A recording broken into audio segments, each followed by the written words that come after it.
Hello and welcome to the Legendarium Green Team. I'm the host Josh, known on Discord as Cesky, and I have with me today Horizon Brave. Hey everyone, this is Horizon Brave. I've got LittleRedBook. Hi. And I've got Kyptan with me today. Hey everybody, it's your favorite Discord overlord. That's right. And today... Lies! The lies! Today we're going to be talking about some tropes in books, some of our favorites and least favorites that we know really well. And just to set the stage, I wanted to just tell everybody what a trope is. It's a storytelling device or convention, a shortcut for describing situations that the storyteller can reasonably assume that we'll recognize. Now, if you're like me, you don't recognize them ever. If you're like these other guys, you probably do. So let's start off with you, Horizon. What's one of your favorite or least favorite tropes? Well, this is one that I've come across many times, and it's not that this trope is bad in any way or it lessens the story, but it's something that never really, especially recently, it's never really landed well with me. And this is the idea of sort of teens or young characters basically saving the world or becoming like the stars of their own heroic fantasy. And you come across this a lot in a lot of YA books, and which sort of makes sense, right? I mean, most YA is pointed at obviously young adults, um, and you would normally see the main characters are equally young adults.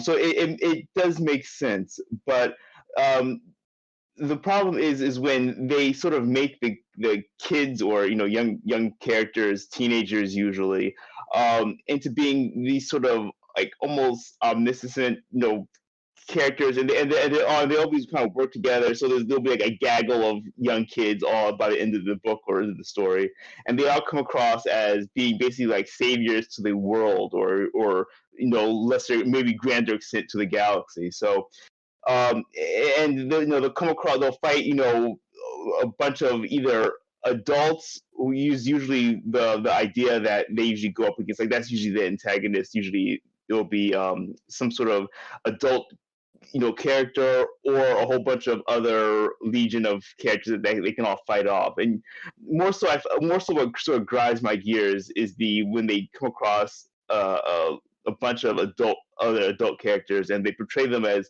all being very evil and not, really having any sort of. A lot of them are very faceless, evil older characters, and there's a whole bunch of stories. And I know everyone here loves Avatar, which I do too. I enjoy it too. But Avatar has been known for this, where obviously the young kids are the main characters of the show, and it's a cartoon, so very forgivable. But a lot of the villains that they face are adults, and it comes across as the adults not knowing anything, or they're very always shadowy and evil. Another one is like Ben 10, Steven Universe, which is again cartoons, um, and even books like Ender's Game, Harry Potter. All of these, they all have like this sort of teenagers or young characters against the fate of the world or galaxy or whatever have you. And it just comes off as, at the end of the day, it's kind of very trite. And again, I understand it. I get it. Most of them are for written toward kids, or young adults. But I guess as an adult now, it sort of takes me out of it. And even back then, when I was reading it as a younger guy, it sort of took me out of, like, I don't think kids really act or speak like this. But that's just me. Well, what do you guys think? Does this still bother you guys? Anyone here, or is this just me? Well, I think in part you're getting old. And I that's know why that. it bothers you so much. You realize how unrealistic it is. It doesn't bother me only because I still read YA, and it's unrealistic, but that's the point of it, right? It's to help you be brave and go out into the world. What all those stories are about is being brave and Right. going out into the world. Right, and that's why I prefaced it with saying that, yeah, most of these stories are written, for kids, so it has the idea of preparing them for, okay, yeah, if this character in this book can do it, so can I. But it also, to me at least, it also rubs me the wrong way, where it presents adults and any person of authority as like always being the enemy, and should never be trusted. many No, I of agree. I agree. There's definitely an element of that to the stories that I don't like, for sure. I definitely think that it's part of like why little kids love these stories because it's about like making them feel powerful. And I think we've lost Horizon for a second. Hey Horizon. Uh, Hey, but I no, think I'm I still think it's here. I I think think my I video think it's is about like making kids feel like they have power in a world in which they don't normally. Like it's a bit of like a escapism for kids who are trapped in school most of the day. Uh, but I do think that it can be done well if like they lampshade it or if they give an in-universe justification for it. So like Yep. Diane Duane's Young Wizard series gives the younger you are when you become a wizard, the more powerful you are. And then you lose that power as you get older, but you make up for it in like subtlety and knowledge and things that you gain along the way. Yeah, and the same thing goes. I'm not sure if you've read Children of Blood and Bone. The same sort of story thing is there, where the younger you are, if you're like one of like the Magi, the younger you are, the more powerful you have like that innate ability, and as you get older, you sort of like age out of it basically. So and this can be used. There are stories where kids can still be part of the story. Like Game of Thrones is many of the characters in that book, many of the points of view are from younger characters, like teenagers, and they play equal part with the adults. But it's not like all the adults are evil and all the young kids are good, and they can save all of Westeros with just Bran or something, So I don't know. That's just something that's always bothered me the most. I agree with you. I think if it's to the point I have a where question, every Ro. adult is, oh sure, what's up, Little Red? Ask Kip to explain like lampshading, I think is what you said, because I've never heard that Oh, before. yeah. Lampshading. Lampshading is a trope where an author calls attention to something that might otherwise threaten your suspension of disbelief, and they hang a lampshade on it. So that you like, okay, the author at least knows that this is a problem, and like they're trying to get us to ignore it, or they've like given an in-universe explanation for why it's not a problem. AKA, it's a great writer's distraction. Yeah. Look over here, and not over there. I mean, in a world which makes like not a ton of cohesive logical sense, like something like Terry Pratchett's Discworld, like there's a ton of lampshading going on just to show you that the author knows that he's being inconsistent here, but this is the story he wants to tell right now, so lampshade. Cool. Yeah, I was gonna say just about the YA trope, just when it's every adult is the enemy and only the kids, younger kids are the ones, and they're all super hyper proficient, then yeah, it does tend to knock me out just a little bit. I can deal with it, but I prefer it if there's even like just one adult who's like, oh yeah, I totally get where you're coming from, and like I'm on your side, and you can trust that. It's not every adult is wrong. It's maybe most of them are, or they're set in their ways and they don't want to change or whatever. But that's how it is. So Yeah, and that's one of the things I think later. I'm predicting someone else's argument, but there's also the idea that the characters, the young kids, will be good at everything, and they'll basically know more than any adult they come across. And that's, I think, my biggest gripe. yeah, that's great. Kyptan, why don't we go to you? What's one of your favorite or least favorite Okay. tropes here? Let's go to my favorite.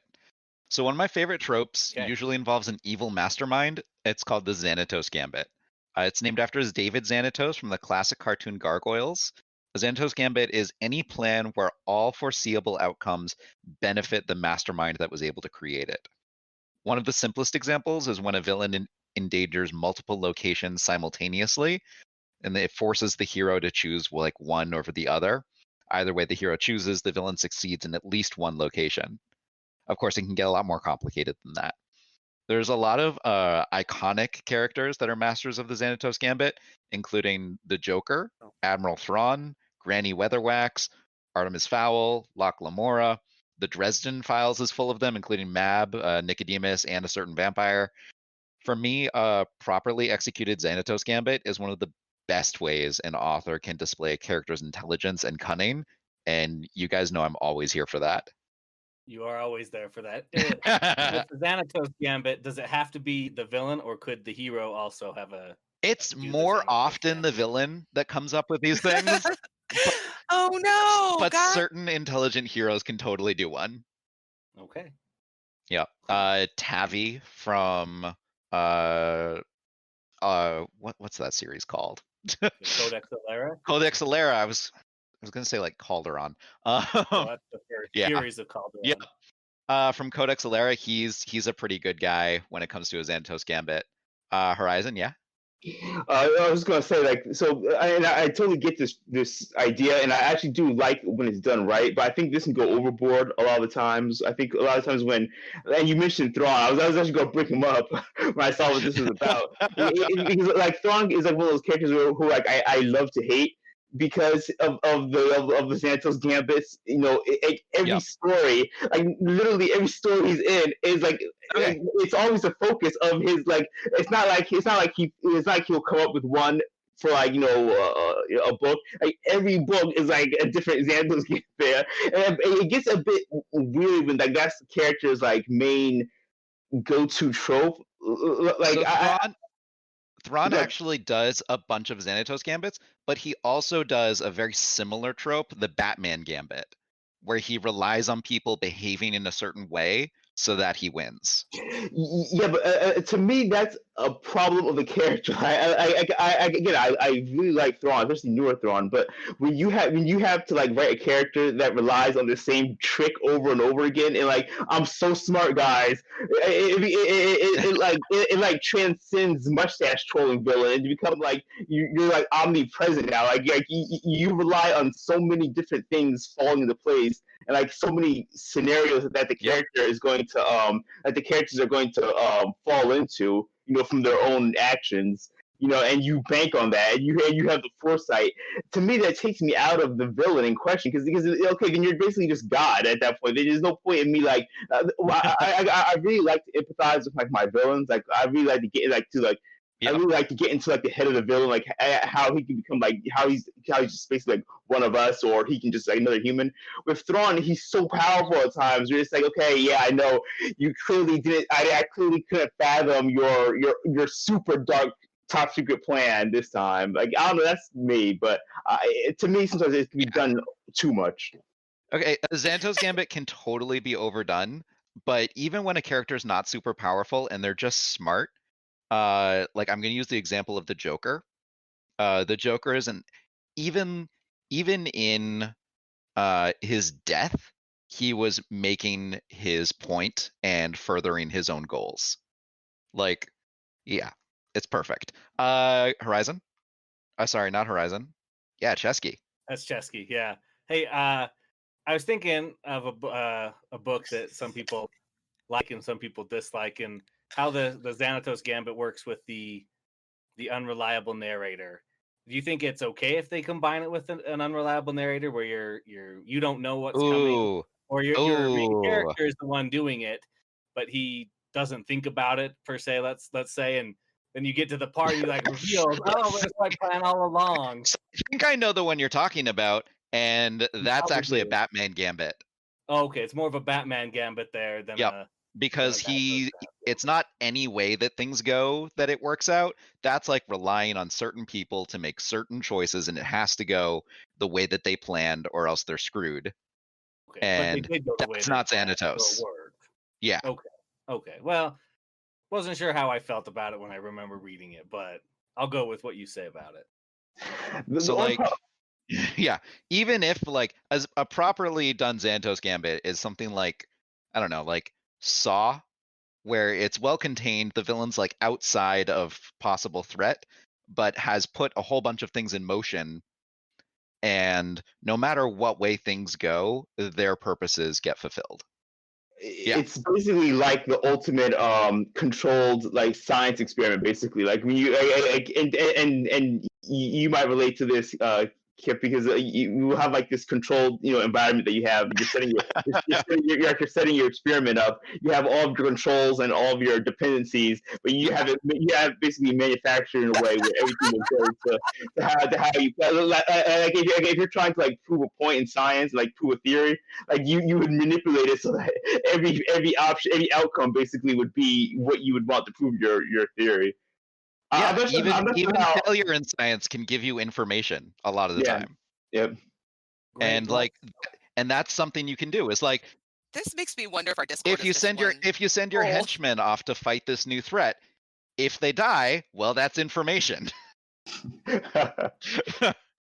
If they succeed in exterminating the threat, hey, threat solved. So that Done. is our Discord. All right, Kyptan, that was great on the Xanatos Gambit. Thanks. LittleRedBook, what's one of your favorite tropes? I'm going to go with the retelling of fairy tales, and this comes in a bunch of different ways. I'm going to start with The Fairy Godmother by Mercedes Lackey, which is a retelling of Cinderella. They're fun. And they turn all the tropes on their head, and sometimes they do it to a humorous effect, and sometimes they make them really dark and very, very. But yeah. Anyway, I just love that whole genre. They're like Bath. You know what's going on in the world, but you still get surprised. I don't know. I can give other examples. Please do. No comment, guys? No. Oh, okay. I was going to say Mirror Mirror by Gregory Maguire. And by Tanitha Lee, I think is how you say her name, which is a pretty dark retelling of Snow White. And then Mercedes Lackey actually has 2 series that are all fairy tale retellings that I just really enjoy. Like, it's not great literature, but it's fun and they're nice. What do you think of?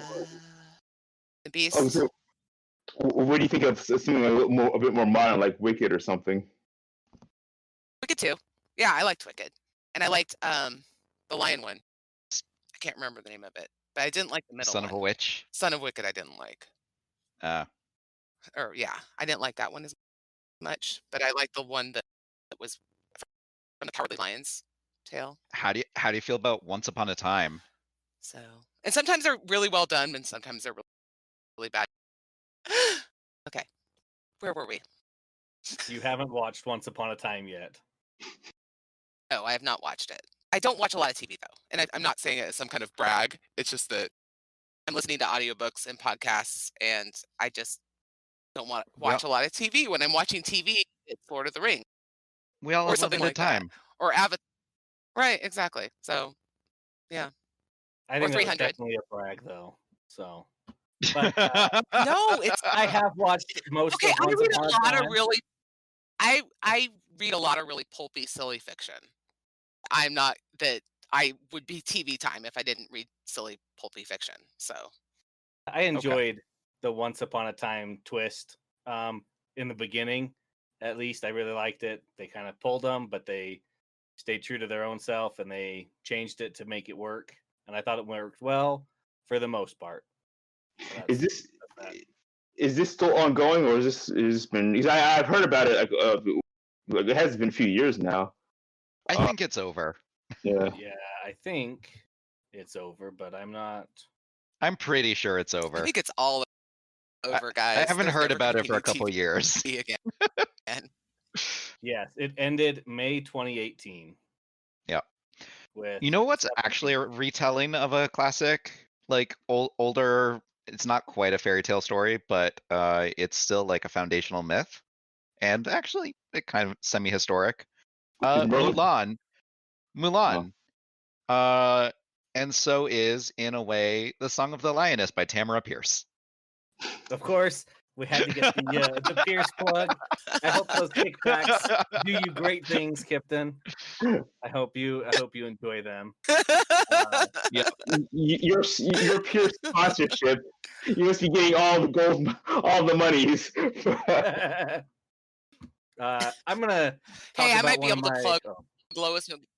What are you gonna plug for I might us be able now? to plug Lois McMaster Bajold. I could probably plug her for you. Yeah. In this podcast, we haven't gotten there yet. But she I'm has sure a Xanatos Gambit in the We'll Void find a way. name.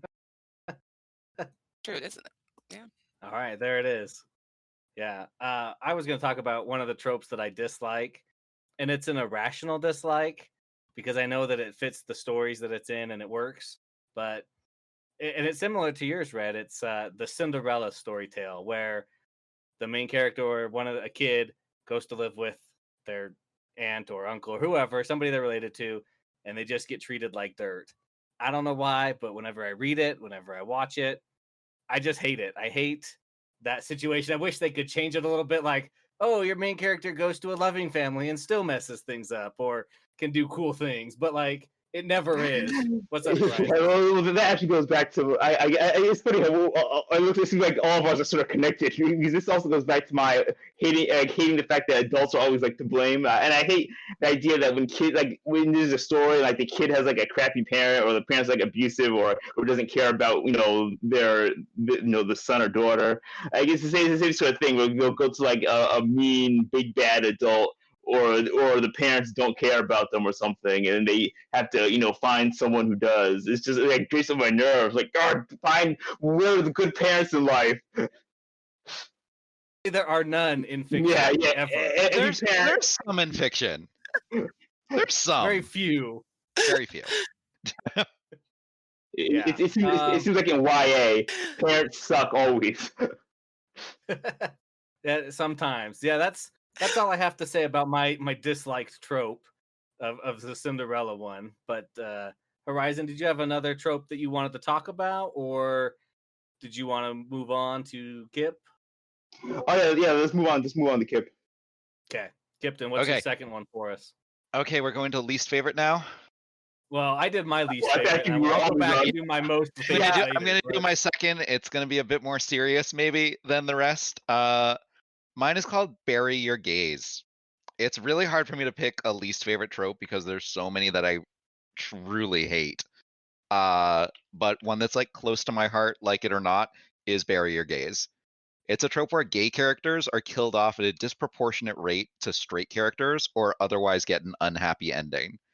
It's sometimes called dead lesbian syndrome because of the unfortunate intersection between homophobia and sexism, which led to 31% of all lesbian characters in recurring roles on television between 1976 and 2016 ending up dead. Only about 10% of those lesbian characters in that time had a closing arc that was positive in nature. It's an old trope, but a necessary part of talking about it is talking about the Hays Production Code, which banned the positive portrayal of sexual perversion on film from 1934 to 1968. Laws banning positive homosexual portrayal were only overruled in 2003, but several states have refused to repeal them regardless. I absolutely hate this trope because it meant that while growing up, pretty much every gay person I saw on TV ended up dying before the end of usually the season, almost always the show. And I hate it. I just I don't have the words to describe how much I hate it or the eloquence to describe how entrenched it is in fiction and literature and film. If you want to check out some like a documentary that describes it really well, I recommend The Celluloid Closet. But yeah, Cesky? Yeah, that's quite a serious topic. I'm glad you chose that and brought that up. But do you feel like since this is trying to been repealed, do you feel like it's getting a little bit? Do you see it staying the same? Of course it's getting better. It's absolutely getting better, but it's still there and it's still super annoying. Oh, a corollary to this trope is generally the gay character's death will be used to teach a lesson to the straight characters in the story. Like the gay people are nothing more than like a growth moment for the straight people. Horizon. So my experience with this, and honestly, I had never, I believe that we talked in Discord about this. I had never even thought about this trope being even in existence until a few years ago on Star Trek Discovery, which the first season was, I think, in 2018, 2017. So that just goes to show, like, I had no knowledge of this prior to this, And it's not to say that I'm not sensitive to it, but I just never was. And I guess like Cesky, I don't really pick up on tropes too easily unless it's like in your face. So I never really had my ear to the ground on this one. And so what and just spoilers for. I'll try to gloss over this as lightly as possible. But spoilers for Star Trek Discovery, anyone. But there's two characters in the show who are gay. And it's when what sort of offended me more is not the fact that something ill-fated happens to one of these characters, but it's also the fact that they sort of presented this couple in like a completely normal, cool way. It was great. I really enjoyed it. But then they had to make it really dramatic, and that is what I think is even more like sort of a offensive to me is not necessarily that the character is killed, but it's when they can only portray gays as like either it being the focus of the story or it being like sort of like a focus for like a more drama. Then it can't just be like a normal relationship of just two characters who are having in a relationship, and that which is what I was expecting, which is what I was here for. I was like, oh, okay, that's great, it's cool.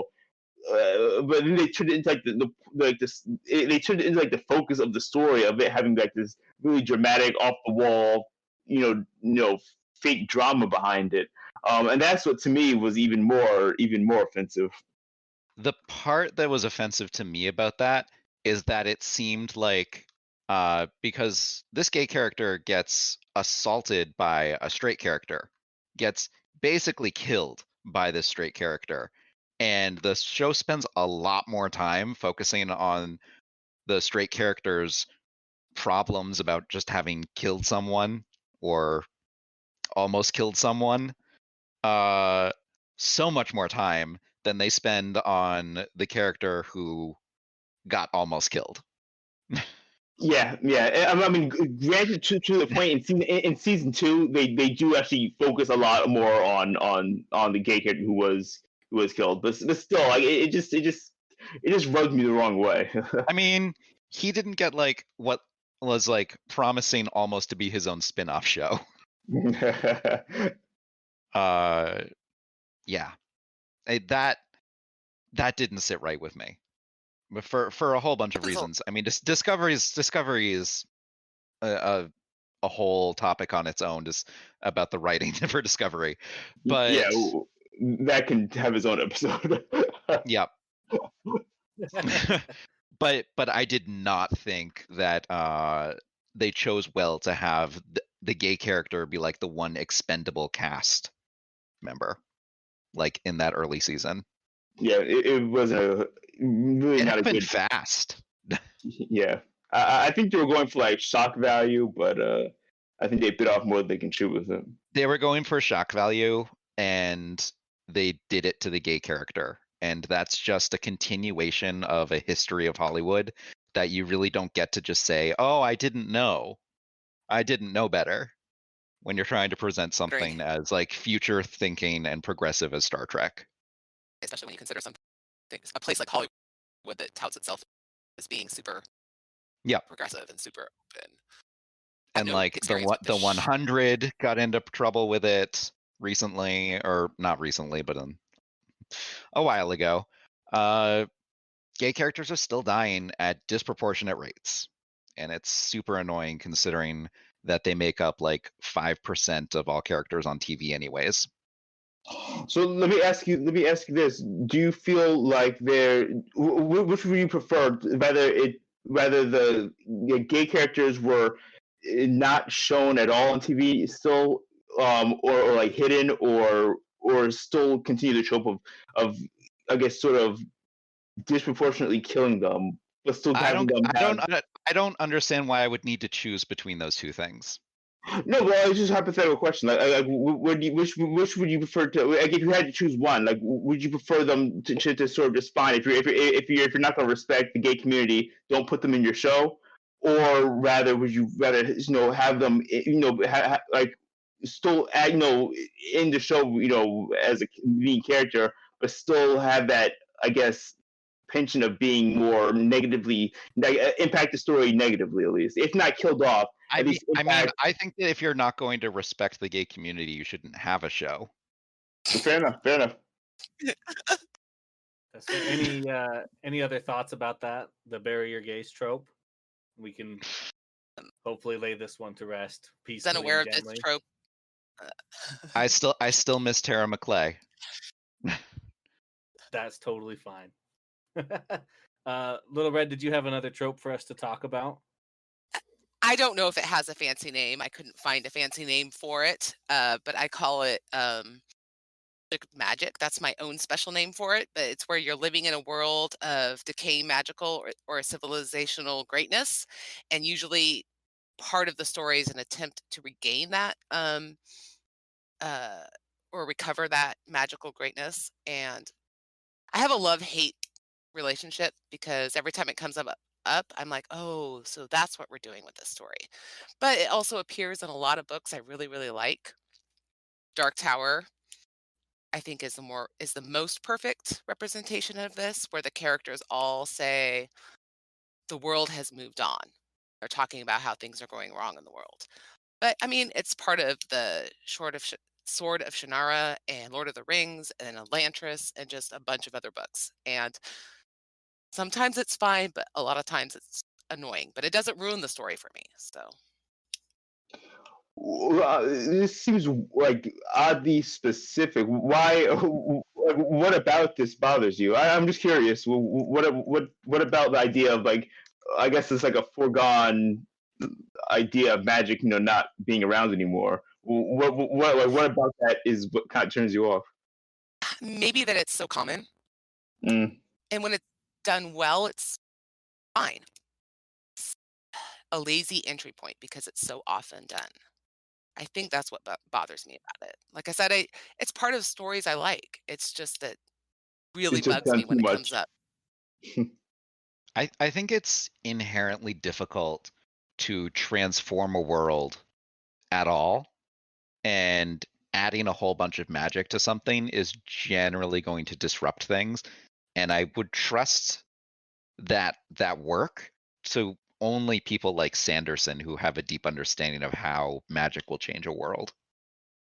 I think also it could be the And so, fact like, that I think it could be the fact that that it's easier to write something if, like, you have constraints, and when you have like a high magic world, it generally is hard to put like a speed limit basically on your main characters, or kind of tamper them down so they're not too powerful, they can get out of any situation. So when you have like that built-in constraint, like, oh, magic did exist, so you have like that backdrop, so that's still fantasy, but your characters can't really use it as well, so it still gives them like an uphill battle.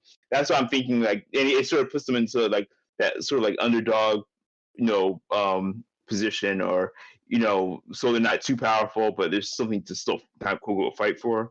That's what I'm assuming the intent is, and that's why it's so popular. Yeah, like well, A maybe Song that's of it. It Ice just, and Fire is that way, right?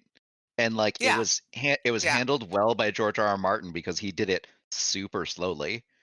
But once the writers got past his books on Game of Thrones and it started happening in a less controlled fashion, the Yep. series jumped to the shark. It fell apart, yeah. Yeah, and it fell apart. And Wheel of Time does it a little bit too. They're always digging up old artifacts and the else. Wheel of Time Don't absolutely have does as it. many. Yeah, And it's very popular. and that's there. actually, it gets hammered so hard in that series where they keep saying, "Oh, we don't have any more Aes Sedai. Oh, the men can't use magic anymore," and it's just like gets frustrating. And then like felt like that several of our one- protagonist characters invent things that have never before been seen. Oh my god! Out of nowhere! Aside from that, I thought that it kind of dealt pretty well with certain aspects of that. Just that, oh, this happened in the past, and now we're seeing some of the effects of it here in the future. Maybe we don't understand exactly what's going on or why, but as the reader, you understand a little bit more. You maybe have a little bit more outside knowledge than they would have. So. And I think one of the problems in Wheel of Time is when it intersects with Horizon's least favorite trope, which is when children are the ones to discover all of these big magical things that have never before been seen. Good job, full circle, man. Good job. Full circle. I would have much less problem with some of the Wheel of Interlinking. Times, like magical things, if like there was some 800-year-old woman who have been working in like a research center for centuries, trying to recover ancient forgotten magics. Like I would have loved if Now- they occasionally came up with something. Now, spoiler for Wheel of Time, but you know they can't live that long anymore. Come on. Unless drastic measures are taken, so you know. All right, I've got another trope or two that I can talk about, and then we can get to some great Discord questions. One of my it's hard to say it's one of my favorites, but I enjoy reading it just it's a pleasurable thing. It's not serious at all, but it's the always a bigger fish. Usually it's in like lit RPG or a lot of anime where you level up, you get so much stronger, and then oh no, that's actually like the weakest of the weak, and you have to go to the next level. And then, oh no, that's also the weakest of the weak, and you just gotta keep going. And now I like it if they have a definite end, but I just enjoy the process. I guess I enjoy like the Cradle series is a good example of this. I feel like he starts off really weak, he gets pretty powerful. It's an enjoyable read though, so I just like that. It's fun for me. That is a very like serial, like Buck Rogers almost type of feeling, where it's like, kind of like those serial adventures where you fight one bad guy and you have to go and fight the other. There's another guy on top of him and all of that. Very, It's like very jumping Yeah, up a and- level of chess class. Yeah. Like, Yeah. oh, you're a master now? And you're never Well, gonna like be Now you have to fight the disappointed. grandmasters. Then you have to fight the grandmaster. Now you've got to fight and Kasparov. so forth. Now you got to fight a computer. So, yeah, no, it's just a straight pleasure read though for me. I always know they're gonna come out in the end, so works for me. No, it's always nice to Are have there that any book where other? you... All right, go ahead, Red. Okay, I was just gonna say it's always nice to have those books that like you want to know how it's gonna end because you just you're having a bad day. Book and you know how it's gonna end, and that's okay. I like those reads. When I'm Yeah. not watching TV. It's what I do when I'm not watching TV, I should say. Just pick up a book, I know how it's gonna end, and it's a fun read. Bleach does that a lot, and it's fun for a while, but eventually you're like, okay, It gets What, a little like, repetitive. It gets a little repetitive. Not all what the time. secret level of evil creatures are there now? Right, like I did I say, mean, this is very common in anime. Yeah, well, it's also like you know me. I'm a fan of more Western comics, and this is not only common, but this is like literally how they write stories in like DC and Marvel. It's like, okay, this month we fought the cosmic god, bip bop boop. Oh, but outside of that, after that, there was this even bigger, more ancient god that Wonder Woman and Superman have to fight. Oh wait, hold on.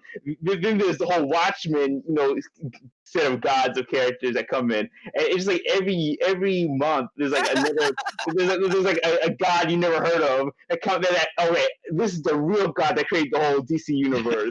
You have to fight this guy. There's no one more powerful than this guy. We're gonna see how Superman wins. 2 months later, look at this, a big event, Doomsday 5, Infinite Crisis. The whole universe is involved. You have Superman, you have Galactic, you have all these characters coming in out of nowhere. So it keeps piling on and on and on. It gets a little ridiculous. Like every month, there's some bigger character that comes. Like, oh no, he was just child's play. I'm the real big guy here. Yeah. So it is fun, but it gets a little repetitive. Yeah, it definitely is very easy to abuse and overuse. which is why I say like One of the reasons I love Buffy is because it say not subverts all this the time. trope. Like just Yeah.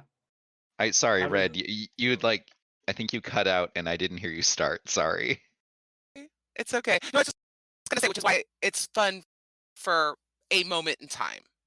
It's not something that you want Yeah. Yeah. dip into that whole. So yeah, going back to my Buffy point, Buffy subverts the trope because it does okay, big bad, worse bad, worse bad. Okay, now the enemy isn't a monster, it's like a government resource that's somehow worse than all of the monsters we fought up until now.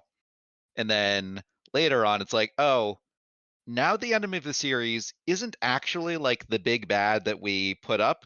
No, the enemy of the series now is like getting a job, dealing with a younger daughter, dealing with a death in the family, things like that. It's just the enemy is life. The enemy is dealing with a long-term relationship, dealing with growing apart from your friends. The enemy of that series is life. Yeah, Cesky. Oh no, I'm good. Sorry. Yeah, Bryce, did you have anything to add? if you're looking at my frozen picture there, my smug grin, yes.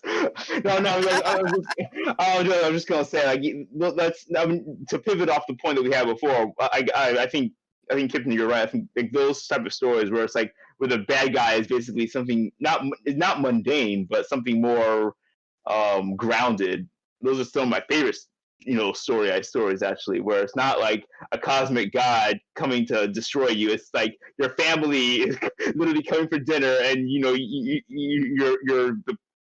the in-laws that you hate the most are coming over, and you really don't want to see them. Sometimes like the more mundane stories are the ones that are actually more impactful. Not everything has to be so epic and over the top. And like you have to hide that you're dating someone that they wouldn't approve of. Yeah. Well, Red, what'd you have? What was you gonna say? Allows me. This allows me to. This allows me to push for Lois McMaster Bujold. All of her books deal with the enemy is life. Like just bad things are going on, and you just need to persevere. And I mean, that's a lot of what her stories are about. Like you have the cool magic and you have the cool sci-fi stuff, but really it's about check out Five Gods, check out For Course Again, and check out The Wide Green World. Okay. Okay. We check them out. That's what I have to say. Good kickbacks for you, I hope, as well. All right. So many kickbacks. Yeah, so many, right? Dollars. Let's move on to those Discord questions. Befuddled Panda asked about love polygons. So not necessarily a love triangle. Could be a love square or a love octagon. What are you guys' feelings on those? You like them? You dislike them? There's some bad ones and some great ones. Yeah. As it depends on how it's handled, and if it's like if that's supposed to be like the focus of the entire book or story, or rather that's like a sort of subplot. To me, it can get kind of annoying quickly, or it can be like really tension building depending on how it's handled. Yeah. Twilight, horrible. Broken Earth, great. I like mine to be a bit more straightforward, but I can't say no to it occasionally. So. Oh, and Song of the Lioness by Timur Pierce. Great. Okay. You are done with your kickbacks, contacting her, telling her no more. All right. The Solution, formerly known as Dylan the Solution, he asked if we know any books that have succeeded at tropes we don't like. This was a tough one for me. I couldn't think of any. Not that I didn't know them, but just that I didn't have any tropes I don't like usually. Cloud Atlas, Bury Your Gaze. Okay. Cloud Atlas. Yeah. I don't know if I agree with that. I don't know if that's. I guess it's a Bury Your Gaze trope, but that's like such like a foundational part of the story. We can talk about that later. Well, that's the thing. Because they're all like reincarnated souls of each other, the character dies and also survives. Yeah, but so then that's not really a Bury Your Gaze. That's like Bury Your Gaze, but then reincarnate your gaze. I mean, there's no more like, because it's two characters, and it's 7 stories, and only in one of them are they gay, And that's the one where I don't know, that's the one that's the saddest to me, and trigger warning, totally involves suicide. Like the gay person Well, shoots themselves in the head. And normally I would be very upset if that happened to the only gay character in the book. But because he manages to tell that story and make it resonate, make it emotional, make it impactful, show the persecution and the oppression that the gay character was living under in historical era, I think it was done well. It's impactful, emotional, people sympathize with it, and they understand some of what gay people live with. And then the character gets to come back as a reincarnated soul and try to find their loved one once again. I'm yeah, okay with that. Perfect. yeah. That's what I was gonna say. I think like if they wrote him as a straight character, I'm not sure that would. I mean, it may still have the same impact, but I don't think I would even connect with it, as much. I don't think it would have had the same impact, at least knowing that, if he was a straight character. I think him being gay was a very important point of the story. I think taking that out would have been, I think, more detrimental to the story, if anything else. I agree. Well, Great. All right. One of the Mir. Oh, I'm gonna say this wrong, but I'm gonna try. Merlia asks, what series does the best by the standard fantasy trope of the main character is the chosen one and has to, save the world or learn to control their powers? And then she gave us some examples, like Harry Potter, Wheel of Time, The Lion, the Witch, and the Wardrobe quartet. All four of them together. What are your feelings about that? Any really amazing examples of the chosen one trope? And the Witch and the Wardrobe quartet. I mean, that's not a quartet. Well, that's but the seven four books kids, or one. the four kids are a quartet. Oh, They're four four kids. kids.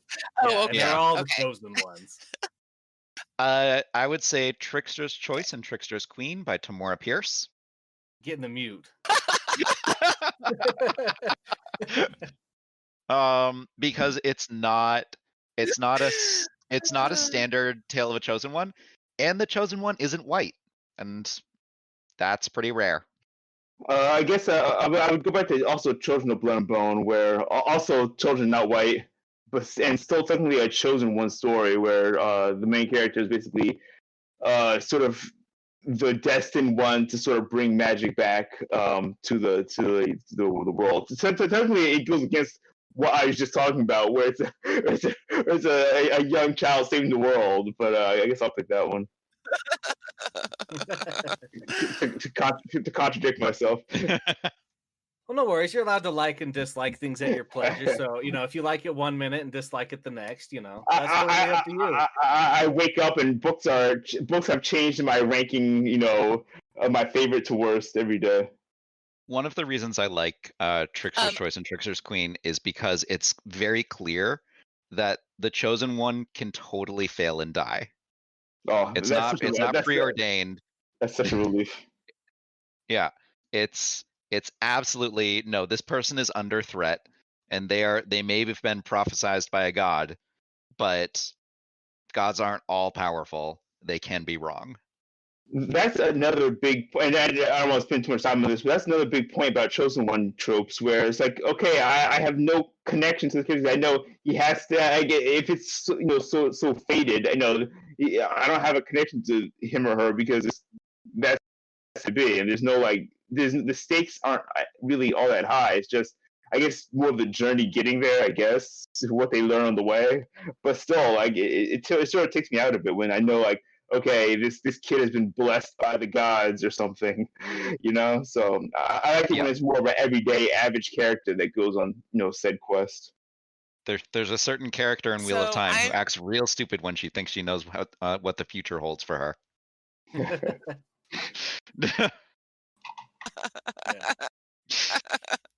Go on, Red. So I'm gonna go with a literal chosen one. And it's Penrick's Demon, which takes place in the world of the Five Gods by Lois McMaster Bujold, where a you guys are lovely sorceress's demon. Sorceress's demon chooses to jump into Penric, who is going to his wedding feast, and his world gets blown up, but he's chosen. But it's just something off the. That is a fun spin on it. Yeah. You'd really like this, by the way, because the demon is basically a female demon. All she's eaten is female creatures and women, and then she jumps into a man. So you'd probably dig that. Cool. Probably. Cool. All right. This is our last Discord question from Lady Sweden. How do you feel about not talking about the obvious things trope, where your main characters are either in too big of a rush and just can't take the 5 minutes it would take to solve the problem right then, but they could take it on the way to where they're going? How do you feel about it? I see Horizon's laughing over here. You must love it. Well, this is also a continuation of, hang on, guys, I'm on a phone call, but I can't tell you over the phone. Let's meet someplace, and I'll explain there. It's this idea, like, okay, I can't tell you right now that something's going on, but I can tell you an hour away from said event. It bothers me a lot. Like, this is something where I'm like, if I hear this happening, I'm like, come on, guys, why? Explain to me why you couldn't stop for like 2 seconds, explain this very vital and important event, and then continue on, or as well as if there's like there's like a bad guy or something, and they'll say you know, I can't tell you the information right now. I'll have to explain it to you. You know, it's it's just this idea of like delaying this effect or delaying it for narrative purposes. And it's so obvious. It's so like not even trying to hide the fact. It enrages me so much. I didn't even think about this. This is actually a really good one, Lady Sweden. Yeah. Something actually just happened like that in a Brandon Sanderson book that I'm reading, and I'm very upset at it. Not super upset because it's nowhere near the levels of Wheel of Time. And the areas where I get most upset are when it's in sci-fi, and there's no reason these people can't have cryptographic solutions. There's no reason whatsoever they can't employ some very simple cryptography that we have in 2020.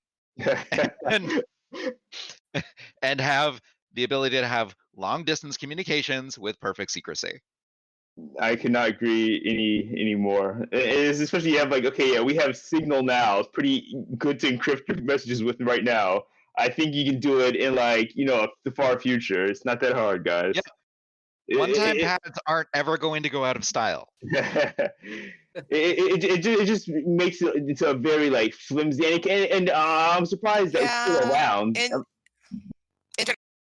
Go ahead, the road. But yeah, talking about the obvious thing, no, if you're very close friends like you are in Wheel of Time, you would think that people would be talking about the obvious thing that they all have concerns about. But no, the plot needs them not to. I get upset at that. It really depends on if it could be done really well, then it can work and be a good one. But I think most of the time it's done pretty poorly, where they're just, oh, I'm in a hurry, I can't talk, or I'm going to just kind of withhold this obviously important information that you need to know about because I want to tell you later after you've made other decisions based on the faulty information I didn't give you, so that you can make more wrong decisions for the rest of the book.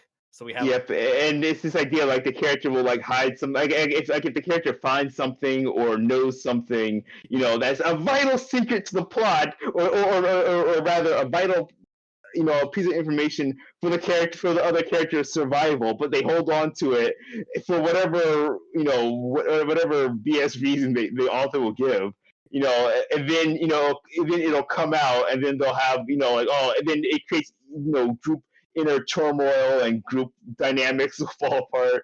It's just so like obviously done, you know, written like that. It really, it has to be done really well for it to work, and I've yet to see it really done really well. You get real bonus points on the negative end of the spectrum if you manage to have characters keep a secret from each other for like, I don't know, say 5 books.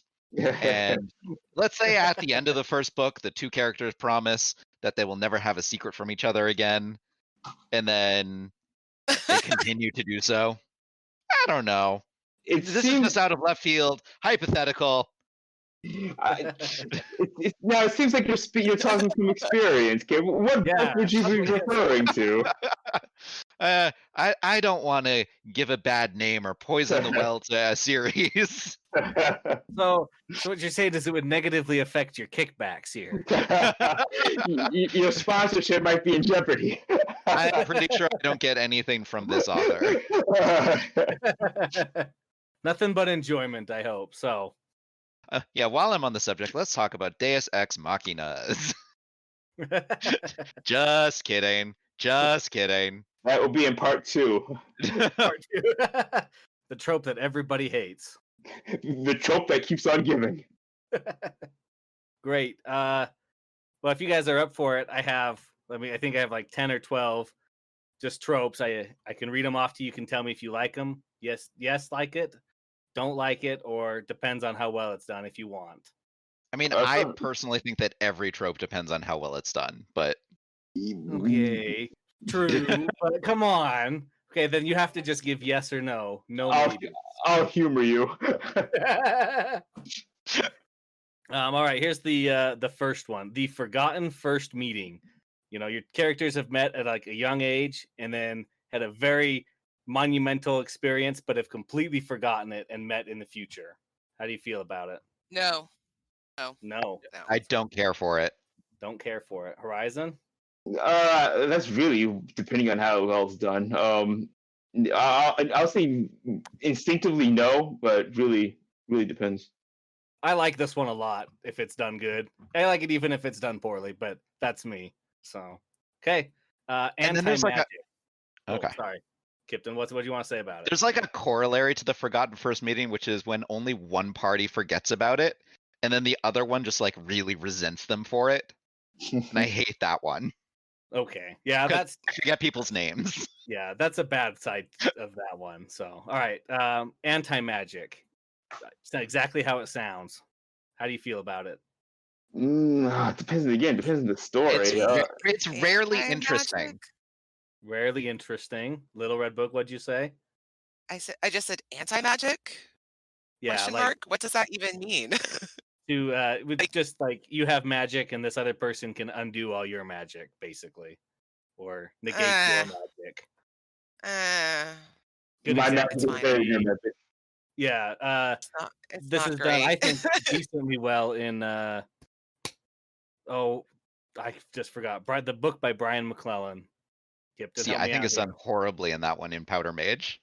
Oh, in Powder Mage, yeah. Well, there's an example of it there at the very least. Then there's an example, and I thought that its rules were broken immediately.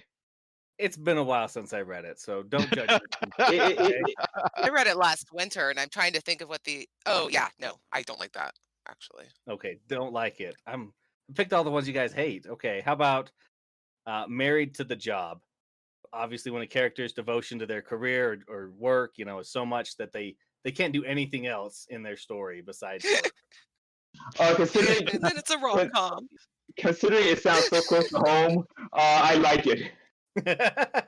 Good. It's also really close to home here. That's literally the plot of every single rom-com. I swear to God. Like...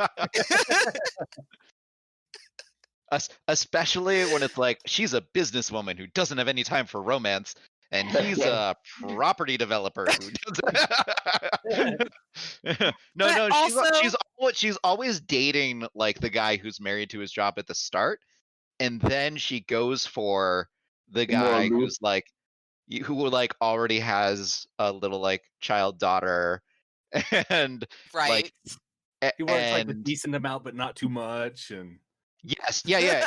He works on his passion projects, which is like herding yaks or something, and Christmas furniture. Yeah.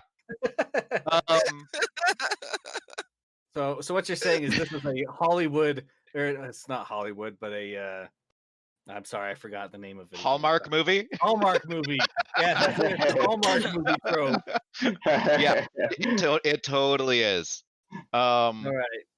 But sometimes I really love a person who's married to their job. like a Susan Calvin. I love her. Sounds good. All right, how do you guys feel about the faux death, where you appear to be dead but you're not dead, and a lot of weird stuff could happen to you, like being kissed in Snow White? I absolutely hate it. Hate it. Yeah, hate it. I'm not sure about the whole. Yeah, hate it. No excuse for it. I as a comic book fan, I hate when characters die and they come back, and they die and come back. No, hate it. Hate it. Little Red Book, how do you feel about it? Don't like it. I don't hate it. I just don't really like it either. There's Okay. 2 author Come on, channels give on us the something we Discord that I can can't love. go into without hating it. All right. We'll move on to the next one, the trope of Planet of Hats. Our intrepid heroes come across a planet, city, culture where everybody shares the same defining characteristic. Everybody's a robot, they're a gangster, they're all a proud warrior race, they all wear nice hats. How do you feel about it? As a Star Trek fan, where this is prevalent, where they'll land on a planet and like everyone is the same, everyone has like the same traits. You know, the whole race is basically one big trait. Yeah, it gets monotonous pretty quick. So I don't hate it, but really don't like it. Good in small portions? Yeah, very small. I would Very say small. I would- I Kyptan? think it's overdone for sure, but there's still some ways to make it fresh and new. Especially if you choose a hat that no one else has chosen before. So like I usually think it's really unrealistic and forced, and it simplifies a world's culture down to something that would never happen in real life. Yep. But Loic McMaster Bujold makes a planet founded by another one. founded by men who think that original sin and women are the source of all evil, so they go and found a planet of only men. And I like that. That was fun. It's the planet with the That is super good. genius women who are genetic engineers. I mean, Sure. what planet's that? I want to go there. It's Centaur. You would. Why would he All want to go to right. Here's your next trope. That's Why just the would he, planet of though? genetic engineers. It's not just women, and it's Setaganda. Whatever. I can't All say right, here's your names. next trope, you I guys. swear. Superheroes wearing capes. How do you feel about it?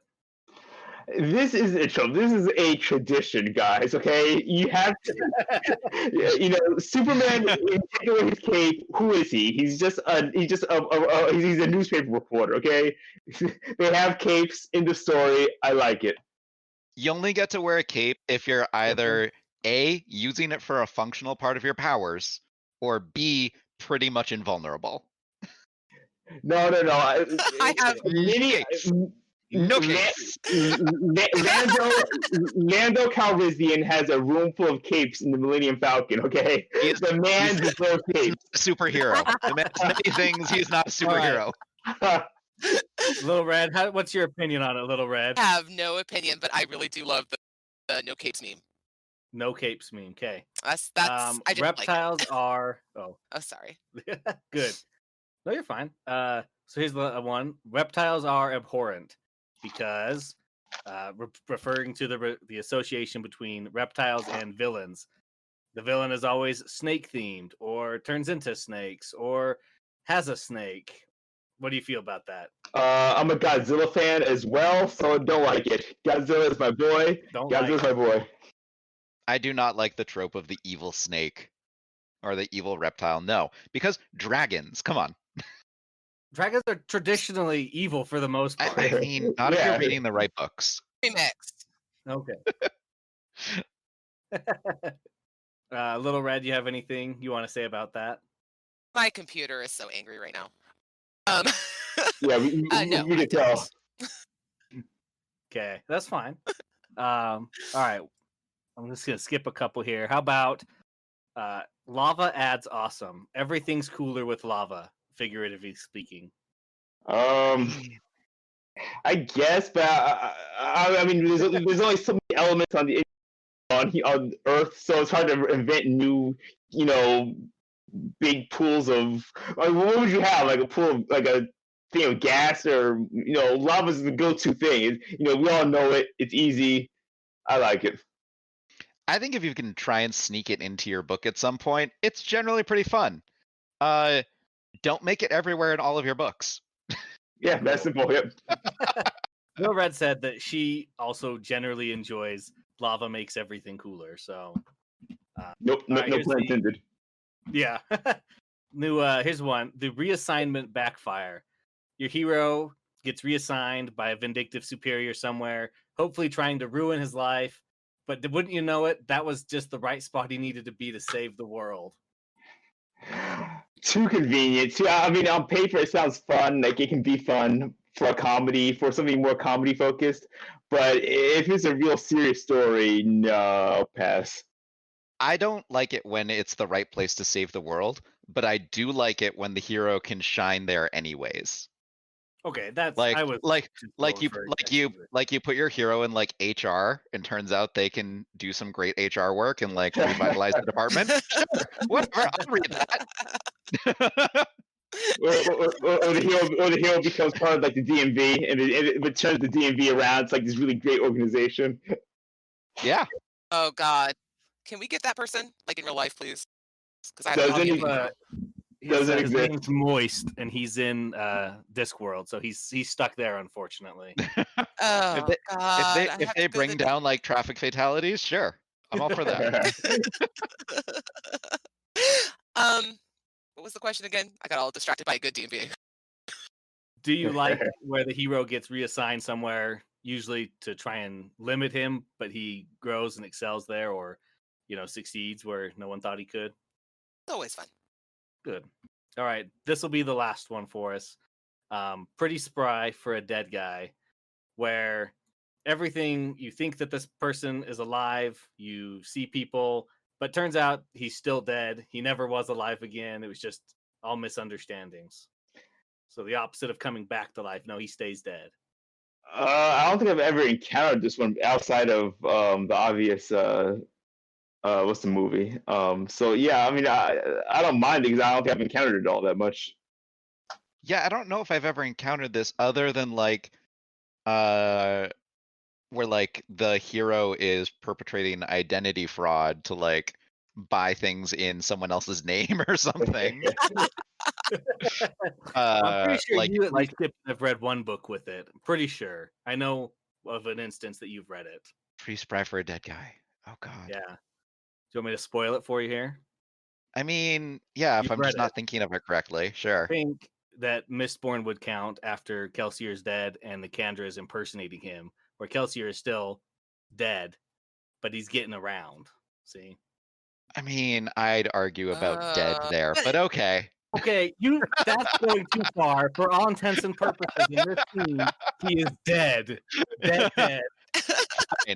Fine. Don't make me drive all the way over he's there. Not. I think I'm gonna side with Kip on this one. He's not really dead. I'm sorry. Well, his physical body's dead. Okay. Yes. Sure. Fine. Yeah, trying to think of other times when I would have seen that trope. There's not many. No, I can't say I have a firm opinion on it without a wide base. I just literally went it's a little better than someone coming back from the dead. Yeah. I just went to tvtropes.com and hit random a bunch of times and just pulled it off of there. So how common these actually are, who knows? I just hit the random button like 10 times and pulled those. So well, before we wrap up, I do have one more from our Twitter account actually. Oh yeah, go ahead. So this is from the Winds of Time podcast, actually, a fellow podcast who has joined up with us apparently. They'll say they'll never tire of the reluctant hero trope. And some examples are John McClane from Die Hard and Han Solo from Star Wars. Basically, the hero that is reluctant from the beginning of the story, and is basically dragged, kicking and screaming the whole way. I do like that trope, and it's the reason I don't like Solo, the movie, because I feel like it retroactively undercuts how reluctant he is in A New Hope. Interesting. I didn't think about that question. heard that about Solo. I've not seen it, but I'd heard that about Solo. I do like that trope. Like the trope, as long as eventually he comes around. You know, if he's reluctant and like literally forced the entire way, then it's not it's not as good. Like, here's the end. You need to finish this. No, I don't want to. No, I mean, if they pull into it though, and they move into it like Han Solo does, he comes back at the end. That makes sense. I like that. For his whole life, he just I should have never gone that journey. It was so boring. So boring. Oh my god, I never should have married her. Oh no! Joe example hero. If I didn't want to be a member of the rebellion, I shouldn't have married its leader. Oh no.